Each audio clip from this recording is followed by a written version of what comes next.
Jadi di tahun 2018 ketika kita menyusun RPJM Desa, kita itu melakukan 20 seri diskusi.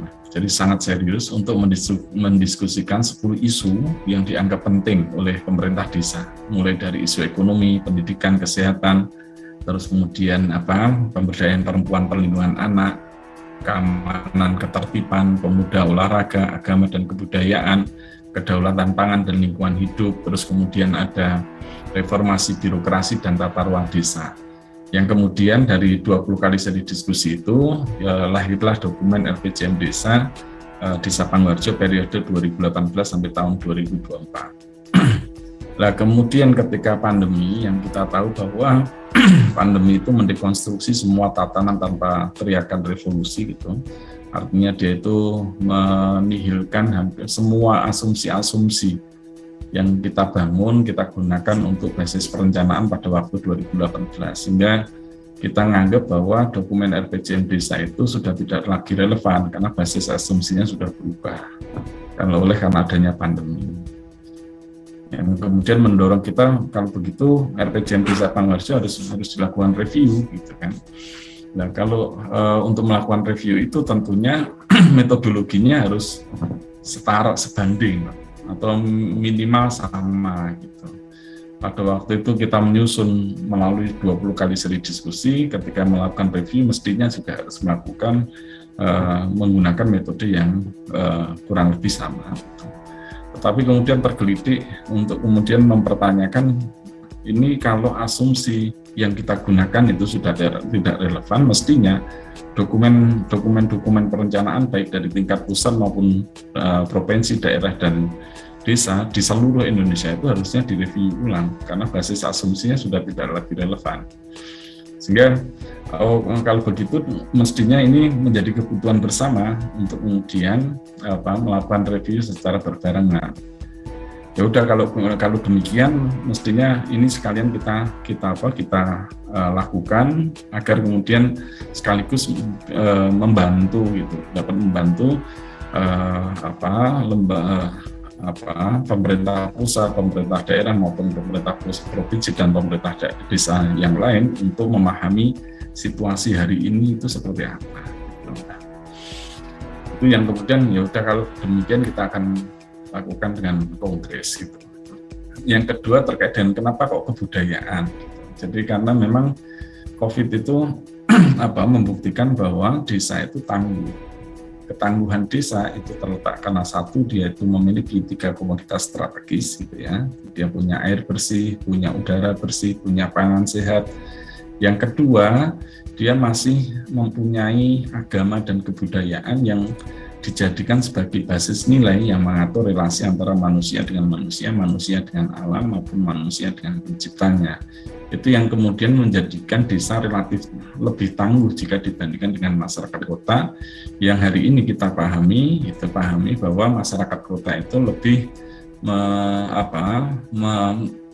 memaknai agama dan kebudayaan itu hanya berhenti pada ritus, hanya berhenti pada ekspresi, tetapi tidak kemudian ditarik menjadi basis nilai. Salah satu yang kemudian membuktikan ketangguhan. Materi presentasinya emang nggak geser-geser apa? Ya belum, belum. Ya. Lanjut. Ya, itu yang kemudian salah satu hal yang kemudian membuktikan ketangguhan budaya dalam menghadapi situasi pandemi ini adalah bahwasannya kita tahu bahwa ternyata puncak dari relasi sosial kita itu ada di kekeluargaan. Jadi waktu itu sekolah tidak penting, masjid tidak penting, gereja tidak penting, semuanya dipaksa kembali ke rumah, dipaksa kembali ke keluarga. Itu menandakan bahwa puncak dari relasi sosial kita itu ada di keluarga. Yang kedua, puncak dari relasi ekonomi kita itu ada di kerjasama. Jadi karena saya terbatas, Anda terbatas, maka kemudian kita harus bekerja sama mengatasi keterbatasan itu. Itu yang kemudian menjadikan kolaborasi, economic of sharing, solidaritas menjadi value baru dan akan terus menguat. Yang ketiga, ternyata puncak dari relasi politik kita itu ada di musyawarah. Jadi karena semua isme itu ideologi besar, kapitalisme, terus kemudian sosialisme dan lain sebagainya itu tumbang berhadapan dengan pandemi COVID, sehingga tidak ada lagi dominansi. Nah, agar kemudian karena tidak ada lagi yang dominan untuk mengambil satu keputusan, itu satu-satunya jalan dengan negosiasi. Atau dalam konteks ketika kita kontekstualisasikan dalam kontekstualisasikan dengan Indonesia, yaitu kurang lebih adalah musyawarah.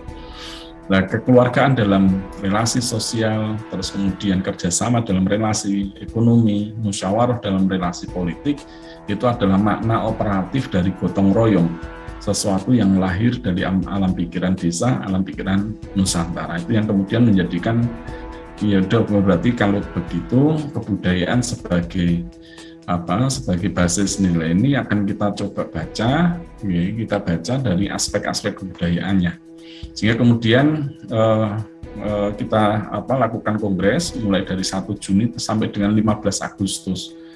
Itu menjadi kongres terbesar sepanjang sejarah saya kira yang pernah dilakukan oleh satu entitas. Dan menariknya adalah kemudian itu dilakukan oleh entitas desa. Yang kemudian dari hasil Kongres Kebudayaan Desa itu ada arah tatanan Indonesia baru, menjadi visi Indonesia baru dari desa, yang secara lengkap ini kata-katanya semacam ini. Jadi terselenggaranya politik pemerintahan desa yang jujur, terbuka, dan bertanggung jawab untuk mewujudkan masyarakat yang partisipatif, emansipatif, tenggang rasa, berdaya tahan, mandiri, serta memuliakan kelestarian semesta ciptaan melalui pendayagunaan data kerasi yang ditopang oleh cara kerja pengetahuan dan pengamalan lintas ilmu bagi terwujudnya distribusi sumber daya yang setara untuk kesejahteraan warga dalam bingkai kebinekaan bangsa yang merdeka, bersatu, berdaulat, adil, dan makmur. Nah, rumusan atas visi ini kira-kira bisa kemudian dikerangkakan dalam 3 pilar kemandirian desa. Jadi 3 pilar tatanan Indonesia baru dari desa itu ditopang oleh 3 aspek, yaitu daulat politik, daulat ekonomi, dan daulat data. Jadi daulat politik itu kemudian menjadikan desa sebagai arena demokratisasi politik lokal, di mana warga desa itu berkesempatan untuk turut serta menentukan arah kebijakan pembangunan desa. Daulat ekonomi itu mewujudkan desa sebagai arena demokratisasi ekonomi lokal yang memungkinkan setiap warga desa untuk memanfaatkan sumber daya ekonomi yang ada di desa, serta kuncinya ada di daulat data. Jadi daulat data itu mendorong agar kemudian warga desa menjadi subjek atas mereka, subjek data, tidak lagi hanya menjadi objek data. Jadi kalau kita berbicara tentang aktor negara, itu ada pemerintah, ada swasta, ada rakyat. Dari ketiga aktor negara itu, yang relasinya itu timpang. Nah, relasi kekuasaan, relasi yang timpang itu disebabkan karena ada relasi pengetahuan yang timpang. Jadi relasi kuasa itu sangat lekat dengan relasi pengetahuan. Siapa yang berkuasa, siapa yang berpengetahuan, dia yang berkuasa. Nah, sehingga kemudian yang kita dorong adalah pemberkuasaan melalui aktualisasi pengetahuan warga desa.